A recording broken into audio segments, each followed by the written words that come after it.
계시록 일곱째 재앙을 설명한 18-12 전편을 여섯 번째 나누어서 이 시간에는 나누어서 여섯 번째 되는 시간에 일곱째 재앙이 끝나게 되면 성전에 들어가게 된다라는 말씀을 오늘 교훈을 받도록 하겠습니다. 우리가 성전에 들어가는 것이 일곱째 재앙 때다. 이 내용이 무슨 내용인지 확실하게 이해되도록 이 시간에는 또 살펴보도록 하겠는데요. 일곱째 재앙이 마치면서 하나님의 성전에 들어간다. 일곱째 재앙이 여기죠, 여기. 예, 일곱째 대접을 쏟으면 일곱째 재앙이 내린다. 첫째 대접을 쏟으니까 종기 재앙이 내리고 두 번째 대접을 쏟으니까 바다가 피가 되는 재앙이 내리고 이건 바다가 죽은 자의 피가 전체로 되는다 그랬죠. 이런 기간이 오래 걸리면은 여기에 그냥 살아남을 자가 누가 있겠습니까? 그죠? 세 번째 대접을 쏟으니까 강과 물이 피가 되고 강과 물이 피가 되는 이유는 왜 그렇게 한다 그랬습니까? 왜 강과 피가 물이 되게 마시는 물을 먹으려면은 물이 피더라는 거예요, 피. 이거 왜 그렇다 했습니까? 피가 되게 하신 하나님의 재앙 중에서 피가 되게 하는 거는 여기에 보면 사형 선고가 제정되죠. 사형 선고법이 제정되는 다시 말해서 선한 백성들을 아벨로부터 순교당한 사람이 너무 많죠. 너희들도 한번 그러면 피를 한번 마셔봐라. 그런 의미죠. 영감의 말씀은 그렇게 나와요. 그래서 여기서부터 이제 넷째 대접을 쏟으면 태양이 태움을 받고 태양이 사람을 태우는 일이 일어난다. 얼마나 더우면 그렇겠습니까? 오늘은 또 이제 오늘부터 조금 며칠 있으면 비가 오면 좀 추워진다 그러는데 추위는 옷을 더 입으면 되는데 더운 거는 참 올여름에 우리 고생 많이 했죠. 지구인들이. 다섯째 대접을 쏟으니까 어두워져 버리네. 예. 근데 이 어두워지는 것이 여섯째 대접을 쏟으니까 더 심하게 나타났다는 거죠. 여섯째 대접을 쏟을 때는 여기에 어두움은 진짜 그냥 였다. 어두움이 이제 많이 어둡지 않다라는 의미가 되었고 점점 어두워져 가요. 참 여기서부터 문제가 조금씩 발생돼 가지고 여기 가면은 공기가 1차 떠나가고 2차 떠나가고 2차 떠나갈 때가 뭐가 되느냐, 성전에 능히 들어갈 수가 없다 이렇게 나오는데요.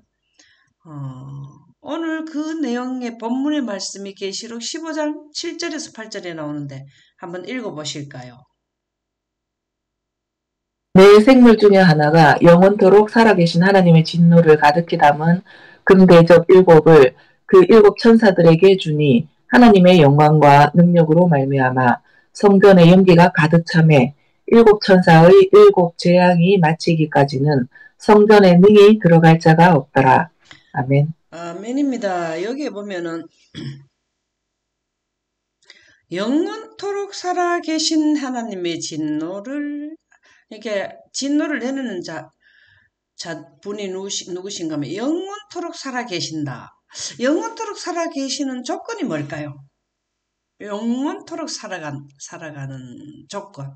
빛을 생성하시는 분이시기 때문에. 아멘입니다. 빛을 생성하신 분이 몇 분이든가요? 2분, 아버지 하나님과 아들 하나님이요. 그것이 어디에 나오죠? 나는 스스로 있는 자다. 아멘입니다. 이게 스스로 계시는 분이 우주 태초인 요한복음 1장에 보면 말씀이 육신이 되시는 분하고 아버지 하나님하고 여기에 우주 태초에 존재하신 분이 누구신가 두 분이 나온 것을 그것을 스가랴 6장 13절에는 명확하게 아버지 하나님과 아들 하나님이라고 두 분 사이에 이렇게 나오죠. 두 분이라는 거를 요한복음 1장에 보면 말씀이 육신이 된 분과 아버지 하나님이 말씀과 함께 존재했다 이렇게 나오는데요. 그것을 확실히 더 증명했는데 여기에 보면 말씀 말씀이 하나님이다 이렇게 하니까 아버지 하나님과 아들 하나님과 말씀 이렇게 나오잖아요. 그러면은 또 말씀은 뭐지 이렇게 생각할 수 있다 이 말입니다. 아버지 하나님과 아들 하나님과 말씀이 우주 토체 함께 태초에 말씀이 계시니라 이 말씀은 하나님이시다 이렇게 딱 나오잖아요. 그러면은 말씀도 하나님인가 이렇게 생각할 수 있는 거잖아요. 근데 말씀하고 아버지 하나님하고 아들 하나님 이렇게 등장을 하거든요. 그럼 말씀은 어디에서 나오나요? 말씀은 어디에서 나온다 그랬죠? 하나님의 말씀은? 영광. 예, 그러면은 존재자가 아니고 존재성이라는 거죠. 존재성. 구름 가운데 하나님의 빛이 나는 스스로 있는 자니라 하는 빛을 생성하는 창세기 1장 3절의 빛이 구름에 있는 것이 영광인데 영광 가운데서 번개와 천둥과 내성이 나온다. 이 말이죠. 그것을 명확하게 더 정리해 준 것이 스가랴 6장 13절이라는 거죠. 말씀하고 아들 하나님하고 아버지 하나님하고 이렇게 같이 동시다발적으로 존재를 했다 하니까 이게 또 이해가 말씀은 영광 가운데 나온다는 것을 이해가 좀 부족하게 되는 분들을 위해서 스가랴 6장 13절에는 거기에 나타난 분의 존재하신 분은, 우주 태초에 존재하신 분은 아버지 하나님과 아들 하나님이라는 것을 명확하게 스가랴 6장 13절에서 확증해 준다라는 말씀이거든요. 그러면 왜 스가랴 6장 13절이 우주 태초하고 연결을 시키냐? 평화의 의논은요, 우주 태초에 하셨어요. 그게 왜 그러냐면, 하나님의 보좌에 법을 세울 때는, 정부가 쓸 때는 법이 있어야 되기 때문에, 하나님의 정부가 말씀이 계시는 그때부터 하면 정부가 섰거든요. 그 정부의 법이 바로 의와 공평의 법인데, 공평의 법이 구속의 대경륜법이다. 그 말이죠. 평화의 의논은 구속의 대경륜법이잖아요. 그래서 우리는 여기에 보면은 살아계신 하나님, 이 진노를 가득히 대접을 쏟게 하는 능력을 가지신 분은 빛을 생성하시는 분이다. 그래서 계시록 14장에 창조주 하나님을 경배하라 라는 말이나 마지막에 재창조를 위해서 없앨 것은 없애는 이 능력을 행하는 마지막 재앙을 내리는 큰 난란 기간에 내리는 이 재앙을 내리는 큰 능력이나 창조의 능력이나 내리는 능력이나 다 이거는 영원토록 살아계신 하나님밖에 할 수 없다라는 겁니다. 근데 여기에 보면은 진노를 가득히 담았다. 셋째 나팔 불 때 작은 날날 때는 가득히 담지 않았어요. 근데 큰 한란에는 그릇에다 대접에다가 가득히 담았다 이 말이에요.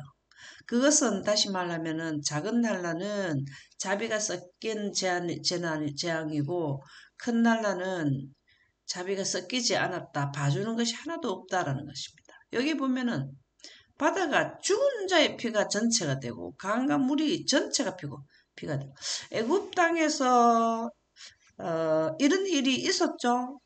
무슨 어떤 지역에만 강과 물이 피가 된 것이 아니라 나일강 전체가 다 피가 되고 그 다음에 물을 떠먹는 물까지도 다 피가 되었죠. 그래서 지구 전체에 이렇게 내리는 것을 가득히 담았다. 우리가 성경 말씀 하나하나를 살펴보면은 하나도 불필요한 단어를 적은 것이 아니라 명확한 뜻을 전달하기 위해서 가득히 담은 이런 내용을 사용하시더라는 것입니다. 대접도 금대접에 금은 어디가 많이 있던가요? 우리 새 예루살렘의 길은 뭘까요? 정근길이죠, 그죠? 그리고 성막 제도의 모든 재료의 마지막 부분에 덧칠하고 촛대라든가 이게 전부 다 금으로 만들었잖아요. 이게 순수 진리를 가지신 분이 이런 능력을 행할 수 있다라는 말씀이죠. 그래서 일곱을 그 일곱 천사들에게 주니 이 일곱 천사들은 누구라 그랬습니까? 14만 4천인들이 일곱 번 전한다는 거죠. 여기에는 활동을 누가 할 때냐면 14만 4천인들이 활동할 때이기 때문에 일곱 번 이런 재앙을 내리더라라는 거죠. 여기 보면은 하나님의 영광과 이렇게 딱 나오죠. 이 영광이 언제 있었냐면 우주 태초에 말씀이 계시니라 이게 영광이 있었다는 말씀이거든요. 그러면 우주 태초에도 영광이 존재 원리인데 길이 있을 것도 하나님의 영광이 없어질 것도 하나님의 영광이라. 길이 있는 시작점이 우주 태초인데 그때 태초에 말씀이 계시니라 이 영광이 있었다 이 말이잖아요.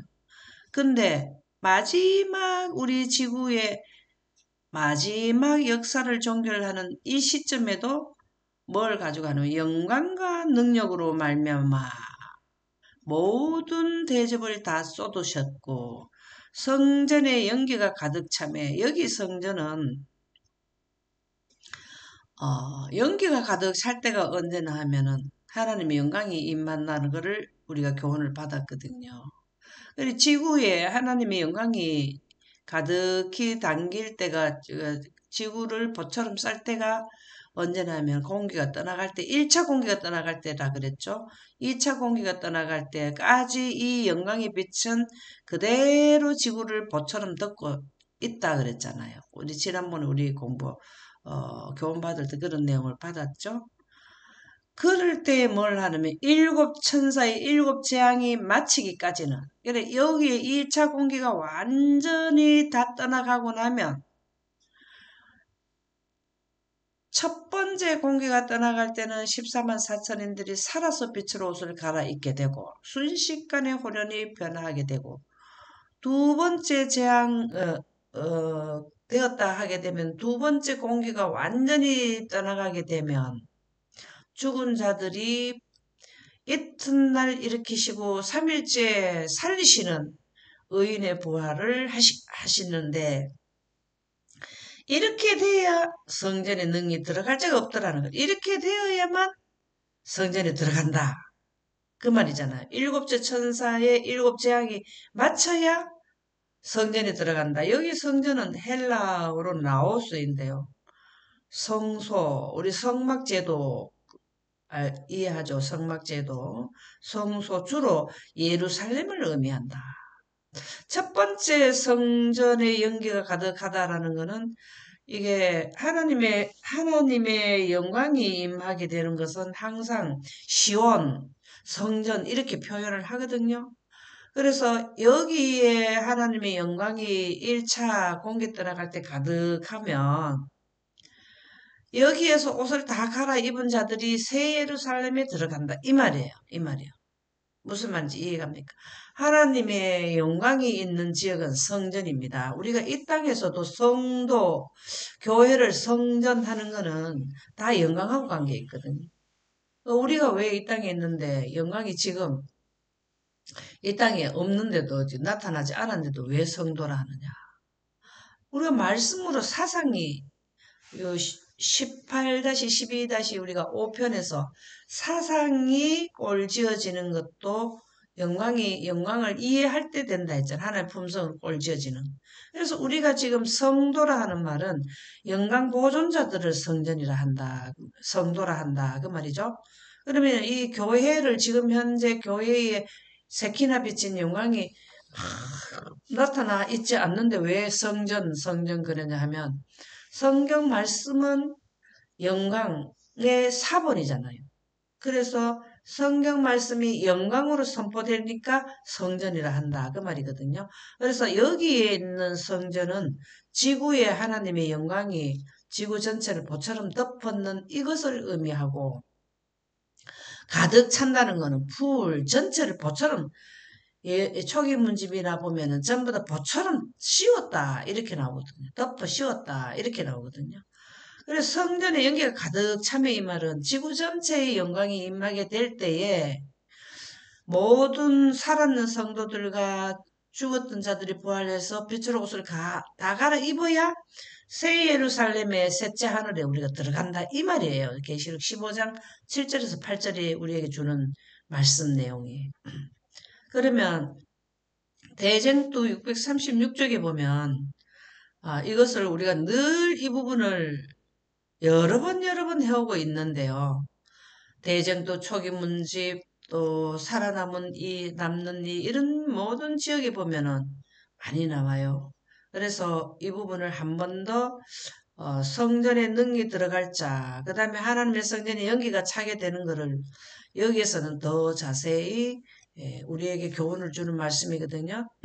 하나님께서 당신의 백성을 구원하기 위하여 능력을 나타내시는 때는 한밤중이다. 당신의 백성을 구원하기 위하여 능력을 나타내시는 건 이걸 다르게 말하면 뭐라 할 수 있을까요? 구원하기 위하여 능력을 나타내시는 이거를 전체를 말하면 뭘까요? 영광이 들어오는. 아멘입니다. 능력을 나타내시는 때는 한밤중이다. 한밤중. 이건 또 뭔 말일까요? 한밤중. 우주 환경을 말씀하시는 거예요. 아멘입니다. 공기를 빼냈다 이 말이죠. 그죠? 공기가 없어 어두워진 이 말은 다시 말하면 우리가 참 저는 이 말씀이 너무 명료하고 은혜스러운 게 뭐냐면 계시록에 보면 살았다 하는 이름을 가졌으나 죽은 자다. 그게 무슨 뜻이라 그랬죠? 살았다 하는 이름을 가졌으나 죽은 자다. 그게 뭘까요? 살았, 영광을, 예, 영광. 영광이 없는 자. 예. 그것은 지금 현재 인류의 삶을 상태를 의미하는 거죠. 인류. 그 사람 지금 80억 인구는 다 뭐 태양빛 아래 있기 때문에 살았다 하는 사람이지만 다 죽은 자거든요. 뭐가 죽었냐면 영생이 죽었는데 영광 보존자들은 살아 있으면서 사는 자가 된다. 아담과 하하가 죄짓기 전에는 두 에너지를 받았다 그랬죠. 창세기 1장 3절에 영생과는 생기와 태양 에너지, 넷째 날 만드는 태양에서 지구에 날아오는 에너지, 이 두 에너지를 받았는데 아담과 하하가 선악과를 먹고 나니까 하나님의 영생하는 생기를 물러가고 태양빛만 받고 사다 보니까 아담이 죄를 짓고 난 뒤에 살아있으나 죽은 자가 된 900년을 더 살았는데 그분은 다시 구원의 구속에 대해 경륜을 받아들이면서 이 땅에서 사람으로 있음있지만 영생자로 다시 이제 되게 되었죠. 그런데 우리가 지금 계시록 13장에 보면 무슨 말씀이 나오냐면 지혜 있는 자는 깨달을지니 짐승의 표를 받는 자는 사람의 수인데 이게 사람의 수가 이게 바로 살아있으나 죽은 자 이 말이에요. 지혜 있는 자는 사람의 수를 세보라. 그 수는 666이다. 이렇게 나오죠. 이제 무슨 말인지 이제 우리가 그 내용을 명확하게 이제 이해하게 되잖아요. 예수님이 죽은 자는 죽은 자가 장사하라. 그 말이나 계시록 13장에 사람의 수는 죽은 자라. 살아있으나 죽은 자거든요. 죽은 자는 죽은 자가 장사해라. 그 말씀이 바로 하나님의 영광이 없는 자들이 죽은 자, 살아있는데도 죽은 자다. 여기에서 보면은 백성을 구원하기 위하여 능력을 나타내시면은 이 능력을 구원을 받는 자가 누가 받느냐면은 영광 보존자들이 여기에서 그 능력을 받는다는 거예요. 그죠? 그래서 사람은 여기서 죽어요. 사람은 죽어요.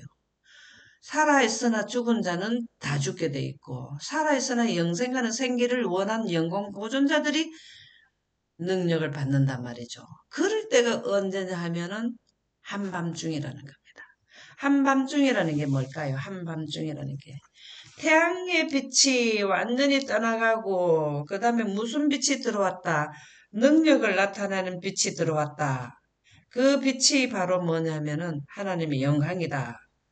라는 말씀이 되겠습니다. 그래서 갑자기 태양이 나타나서 혁혁히 빛나고, 징조와 기사들이 신속하게 잇따라 일어난다. 태양이 갑자기 막 구름 속에 나타났다가 또 사라지고 막 이렇게 하는 게 왜 그렇다 했습니까? 하나님의 음성에 의해서 지구가 막 아래 위로 요동친다 그랬죠. 지진이 크게 난다 그랬죠. 이 구름도 제 위치에서 위치 이동을 막 하나 흔들린다는 거예요. 공기만 흔들리는 게 아니라 구름도 지구가 흔들리는데 따라서 그쪽으로 갔다 저쪽으로 여러분들이 차를 타다가 한쪽으로 이렇게 기우면 쏠리는 거 있죠. 그런 현상 생각해 보시면 징조와 기사들이 신속하게 잇따라 일어난다. 여기에 징조와 기사는 어두워지면서 숨을 못 쉬게 하는 이런 내용들 공기가 떠나가는 거겠죠. 그리고 모든 건물들은 다 무너지고 그쵸? 그 다음에 산들이 그냥 이쪽 저쪽으로 옮겨지고 이런 징조와 기사들이 신속하게 일어난다. 잇따라 일어난다. 의인들은 그것들이 그들의 구원의 표징임을 깨닫고 예언을 했기 때문에 깨닫는 거죠. 그죠? 엄숙한 한이로 바라보지만 14만 4천인들은 이러한 내용을 쓰신 사도 요한, 계시록 쓴 분, 대쟁투 쓰신 분, 그 다음에 욥기를 쓰신 모세 이런 분들이 받는 모든 것을 동일하게 봐서 다 알잖아요. 예언, 성령을 받았기 때문에. 그래서 혁혁히 빛나고 징조와 기사들이 신속하게 일어난다. 의인들은 그것들이 그들의 구원의 표징을 깨닫고 엄숙한 한이로 바라보지만 그분들은 구원을 받아가지고 참 너무나 한이 좋지만 거기에 사람의 수 666 무리들은 거기에 막 이리저리 땅에서 발을 들지를 못하잖아요. 빛을 옷을 입으면 들림 현상이 일어나잖아요. 근데 이분들은 그냥 땅에서 이리 쏠리면 이리 쏠리고 넘어지고 또 막 어디에 또 막 묻히고 이런 걸 바라보니까 악한 자들은 그 광경을 공포와 경악으로 바라본다. 이게 완전히 극과 극이죠. 여기에는 사형 선고에 사형 집행당하는 역전 이런 역전이 없을 거예요. 14만 4천인들은 거의 죽음에 간 그 시체로 표현되는 그러한 집행 심판을 하는 중에 이런 일이 일어나 버리잖아요. 그죠? 그래서 그 정세가 완전히 역전을 해버리는 천연계의 만물은 정상 궤도에서 벗어난 것처럼 보인다. 여기에 보면은 물도 거꾸로 흐른다. 이런 초기 문집에 나오잖아요. 여기 멈추기도 하고 나오네. 시냇물은 흐르기를 멈춘다. 검고 짙은 구름이 솟아올라 서로 충돌한다. 이게 왜 서로 충돌하는지 조금 전에 말씀드렸죠. 흔들흔들 하니까 구름도 제정신이 아니라는 거죠. 그죠? 하늘의 험악한 강경 가운데서 구름하고 공기가 떠나고 어두워가지고 이런 형언할 수 없는 영광이 나타나는 한 공간이 나타난다. 여기는 어딜까요? 여기는 어딜까요? 형언할 수 없는 영광이 나타난 한 공간, 여기가 어딜까요? 저기 그 오리온 성전에 열린 공간 아닙니까? 2차 공기를 빼는, 1차 공기를 빼고 나니까 이런 일이 일어났는데 2차 공기를 뺀다 이 말이죠. 되었다. 계시록 16장 17절. 이렇게 하고 나면은 이제 뭐 한다고? 14만 4천인들은, 이제 하나님의 새 예루살렘에 이제 들어갈 날이 다 됐네. 이렇게 생각하고, 여기에서 이제 되었다 하고 나면은 죽은 자들이 부활하게 되는. 되었다라는 많은 물소리와 같은 하나님의 음성이 들려왔다. 왜 여러분들 물소리가 홍수가 나서 막 물이 엄청 많이 내려오면 소리가 크던가요? 예. 하나님의 음성이 엄청나게 크더라는 것이 많은 물소리와 같은 음성이 들렸다. 그러면 번개와 천둥의 성이 크게 나는 소리가 나겠죠. 그죠? 그래서 이렇게 되었다 하고 나면은 출렁이는데 지구 태양이 한번 흔들면은 춤을 춘다. 아래 위로 요동친다라는 거죠. 그렇게 해서 이제 의인들은 셋째 하늘에 하나님의 도성으로 들어가는 그 바로 직전 상황이라는 거죠. 그래서 우리는 지금 현재 뭐냐면은 첫째 천사 기별, 둘째 천사 기별 전해졌는데 아직도 하나 더 성취되어 지금은 경고만 하는 것이 셋째 천사 기별이에요. 1260일이라서 1335일이 지나면은 일곱째 재앙 때 우리가 하늘에 가게 되고 사람의 수인 666은 다 멸망됩니다. 이런 것을 아직 경고해야 될 기별이 하나 더 남아있다. 이 말이죠. 다니엘서 9장 27절 한번 읽어보세요. 그가 장차 많은 사람들과 더불어 한 이레 동안의 언약을 굳게 맺고 그가 그 이레의 절반의 제사와 예물을 금지할 것이며 또 포악하여 가증한 것이 날개를 의지하여 설 것이며 또 이미 정한 종말까지 진노가 항폐하게 하는 자에게 쏟아지리라 하였느니라 하니라. 아멘. 아멘. 다니엘서 9장 27절의 말씀이 어느 부분이든가요? 여기에서 금지할 것이며 이렇게까지는 이 부분이죠. 이 부분. 네, 2300주야 전 사건이죠. 또 포악하여 가증한 것이 여기서부터 진노가 이미 정한 종말.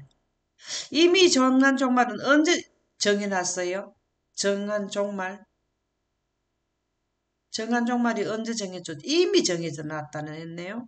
이게 언제 이미 종말을 정해놨습니까? 6천년. 예, 그 시점이 언제냐고. 시점이. 이미 정한 종말. 시점을 언제 정했나요? 평화의 의논 때. 아멘입니다. 우주 태초에 정해놨어요. 우리가 이 정해놓은 거는요, 다 예언인데 다 성취된다는 거예요. 셋째 천사 기별도 성취가 분명히 된다는 겁니다. 그래서 지금 현재 우리가 첫째 천사 기별 영원한 복음 창조주 하나님께 경배하라 이 내용은 언제부터 했나 하면은 아담과 하고 선악과를 먹고 난 뒤부터 이 내용을 전달했어요. 지구는 6천년 되면 끝납니다. 그게 두 번째 천사 기별 무너졌다 큰 성 바벨론이 6천년 되면 완전히 무너집니다. 언제? 정한 종말 그 날이 일곱째 재앙을 쏟는 날입니다. 이렇게 정해놓은 거를 6천년 동안 아담은 셋을 낳고 이런 분들이 다 아브라함, 야곱 모든 내려온 분들이 전부 다 다니엘 여기 다니엘도 이걸 말해주는 거잖아요. 이미 정해놨는데 셋째 천사 기별은 그 시대의 현재 기별이기 때문에 홍수나 뭐 출애굽이나 이런 것들은 다 셋째 천사 기별이 되는 거고 우리는요 새로 만들어서 첫째 천사 기별, 둘째 천사 기별 이때부터 새로 이 내용이 만들어진 게 아니라고요. 이게 언제부터만 이 내용이 전달되도록 했냐면 우주 태초부터 이게 내용과 시기 기별이 나온 거라고요. 그러면은 우리가 셋째 천사 기별이 1290일 지나서 1335일은 다니엘서 12장에 나오는 이 셋째 천사 기별이 이거 안 놓는다는 거는 너무나 이 원칙적으로 안 맞다라는 겁니다. 왜 이것만 시기 기별이 안 나가야 되느냐고요. 그죠? 내용만 그냥 알맹이만 가지고 있는 것이 아니라 사건의 전개와 이 모든 상세도가 우리 그 총무님이 말한 그 시방서가 나가야 되잖아요. 그래서 종말까지 진노가 항폐하게 하는 자에게 쏟아지리라. 사단을 따른 자들에게 그 대접에 꽉 찬 전부 다 채웠는 그 대접에서 진노가 나가게 된다. 그래서 대정부 36쪽에 보면 예루살렘의 징벌에 대한 주님의 예언은 아직도 하나 더 성취되어야 한다. 예루살렘의 파멸은 장차 올 것을 비교하면 아주 희미한 그림자에 지나지 않는다.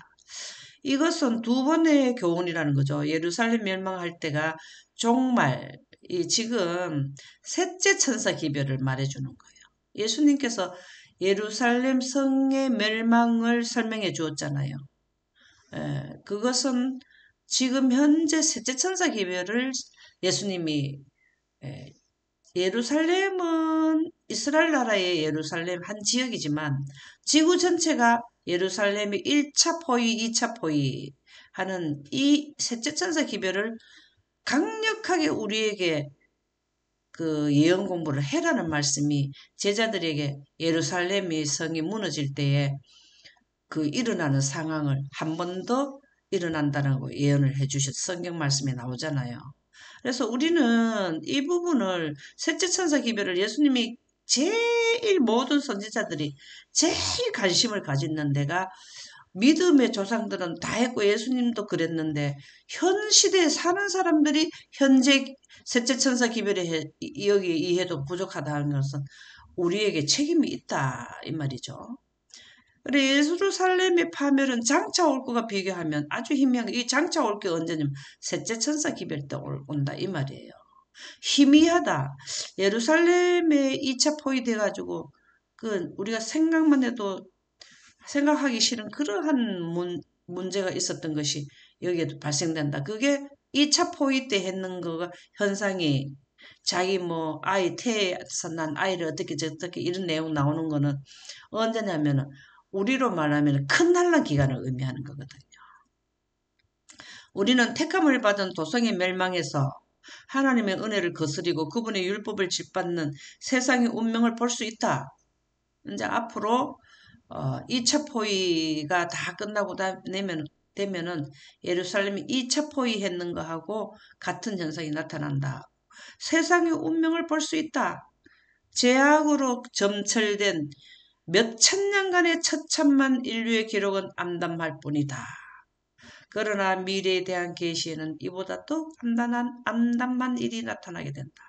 지금 현재도 우리가 사는데 참 처참한 인류의 암담한 기록을 보죠. 지금도 그 필리핀에서 지진이 나고 또 태풍이 불어가지고 지금 뉴스가 계속 나오더라고요. 이게 처참한 현상이에요, 사실은. 근데 셋째 천사 기별 그 2차 포위 끝나고 나면은 더 하다는 거죠. 이러한 예언은 우리는 진짜 해야 된다는 겁니다.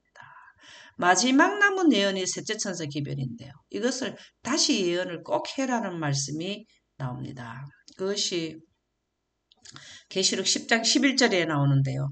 그가 내게 말하기를 내가 많은 백성과 나라와 방언과 임금에게 다시 예언하리. 백성과 나라와 방언과 임금에게 지구 전체죠. 예. 천국 복음이 온 세상에 전파되어야 이 말씀이 계시록 10장 11절의 말씀인 셋째 천사 기별을 의미하는 겁니다. 3년 반 동안 1차 포위 때 지구 전체에 하나님의 영광이 온 세상에 환하게 되는 때가 바로 언제냐면은 1260일 끝날 때 온 세상이 환하게 되잖아요. 그때가 되면 세상이 끝난다는 예수님이 셋째 천사 기별 천국 복음이 온 세상에 전파돼야 그제 끝나는 셋째 천사 기별을 의미한다 이 말이죠. 그래서 이러한 말씀은 약속은 언약은 우주 태초에 두 분께서 계획하시고 약속한 인류와의 약속은 천지가 없어지겠으나 내 말은 없어지지 아니하리라. 네. 천지는 없어진다. 천지가 없어지는 게 언제 없어집니까? 천. 하늘이 떠나가는 공기 떠나가는 거는 언제 없어지죠? 여섯째 재앙과 일곱째 재앙 때 없어지죠. 지구가 없어지는 거는 지구 자체가 없어지는 게 아니라 지구의 모든 그 생명체와 이런 것들이 없어지는 걸 말하죠. 내 말은 없어지지 아니하리라. 이 예언은 절대로 약속이 그대로 이행된다. 너희는 스스로 조심하라. 이러한 것을 예언을 한 자들은 스스로 조심하게 돼 있죠. 그렇지 않으면 방탕한가 술 취한가 생활의 염려로 마음이 둔해지고 뜻밖의 그날이 뜻과 같이 너에게 임하리라. 뜻밖의 뜻과 같이 이르는 자들은 예언을 안 한 자들이고요. 예수님이 오시는 발자국 소리를 듣는 자들은 예언하는 자들은 다 듣는다 이렇게 영감의 말씀이 나오거든요. 그래서 도적같이 임한다 이런 거는 666에 해당되는 분들이고 그 다음에 발자국을 아는 분들은 누구냐면 영광 보존자들은 예언을 하게 되면은 절대로 덕과 같이 임하지 않는다는 겁니다. 이날은 온 지구상에 거하는 모든 사람에게 임하리라. 예수님께서 누가복음의 말씀은 예수님의 말씀인데 온 지구상에 거하는 이것은 온 지구상에 거하는 셋째 천사 기별을 의미합니다. 그리고 예수님이 사복음서나 계속 말씀하신 거 보면은 셋째 천사 기별에 아주 초점을 맞추셨더라고요. 계시록 10장도 한 발은 땅을 밟고 한 발은 바다를 밟고 편호인 척을 들고 포호하시는 게 셋째 천사 기별이라고 우리가 계시록 10장에서 우리가 교훈을 받았죠. 그래서 마지막 사건들 249쪽에 보면 요한이 마지막 큰 삶을 위하여 세상을 모으게 될 이적을 행하는 세력에 대하여 마지막 큰 싸움이 무슨 싸움입니까? 마지막 큰 싸움이 뭘까요? 사도 요한이 말하는 마지막 큰 싸움. 아마겟돈 전쟁이죠. 그죠? 요한 계시록 16장에서 묘사하자 표상들은 사라지고 표상이라는 것은 계속 예언했는 그 내용들이죠. 나팔이 다시 한번 분명한 소리를 내게 된다. 보라 내가 도적같이 오리니 누구든지 깨어있어 자기 옷을 지켜 벌벗고 다니지 아니하며 자기의 부끄러움을 보이지 않는 자가 복이 있다. 이 도적같이 임하는 자는 여기에 벌거벗는 자들이고 예수님이 오시는 예언을 한 자들은 벌거벗지 않게 되는 것은 빛을 옷을 갈아입는 것을 의미하는 거거든요. 이게 벌거벗었단 말은 무슨 말인가 하면 아담과 하와가 선악과를 먹고 난 뒤에 벌거벗었단 말이 나왔거든요. 그래서 우리가 영광의 옷을 원하는 자들은 벌거벗고 다니지 않기 때문에 도적같이 임하지 않는다는 거죠. 아담과 하와의 범죄, 나오네요. 아담과 하와의 범죄 후로 그들은 벌거벗었다. 그러면은 빛의 옷을 잃어버릴 것 상실했는데요. 영광 보존자들은 벌거벗지 않는다는 빛의 옷을 결국은 여섯째 재앙과 일곱째 재앙 때 다 갈아입는다는 거죠. 왜냐하면 빛과 안전의 옷이 그들에게서 떠나갔기 때문이다. 아담과 하와가 선악과를 먹고 나니까 빛의 옷이 물러가 버린 거죠. 이 빛의 옷이 물러가는 것을 벌거벗었다. 우리는 벌거벗지 않게 된다. 14만 4천인들은 벌거벗지 않게 된다. 왜? 그 빛을 등지기 않고 원했기 때문에. 오늘은 여기까지 하도록 하겠습니다. 이제 계시록 18-12편 일곱째 재앙은 다 마치게 되네요. 감사합니다.